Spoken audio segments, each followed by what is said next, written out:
ဟယ်လိုမင်္ဂလာပါဒီတစ်ခါမှာတော့မမိုကဝက်ဆလတ်နဲ့အတူတွဲစားလို့ရတဲ့အချင်းဖြောစနစ်လေးကိုမမိုကနေပြီးတော့ sharing လုပ်ပေးမှဖြစ်ပါတယ်ရှင်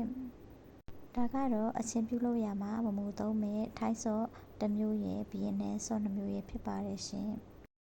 ကဲဒါဆိုလို့ရှင်တော့ကြည့်လိုက်ရအောင်ဒါကတော့ဘီယန်နယ်ဆော့တစ်မျိုးဖြစ်ပါတယ်သူကတော့မြန်မာငပိရတာနဲ့ဆင်ပါတယ်ရှင်နောက်တစ်မျိုးကလည်းဘီယန်နယ်ဆော့ပဲဖြစ်ပါတယ်ဒီထိုင်းဆော့လေးကတော့မူအချိုအတွက်သုံးပေးထားပါရှင်သူကတော့အချိုတီးတဲ့အတွက်ပဲဖြစ်ပါတယ်စက်သွန်ဖြူထောင်းထားတာရယ်စက်သွန်နီထောင်းထားတာရယ်ငရုတ်တီးထောင်းထားတာရယ်နည်းနည်းပဲအသေးစိတ်လေးညှက်ထားတာရယ်ဟင်းချုံမုံအနေငယ်စားအနေငယ်ထည့်ပြီးတော့နောက်ဆုံးမှာတမယာတိကိုမမိလို့တလောက်ထည့်ပြီးတော့သုံးဆောင်နိုင်ပါတယ်ရှင်အချင်းကြိုက်ရင်တော့မများလေးထည့်ပြီးတော့တမအောင်ဝင်ပြီးစော်လေးရ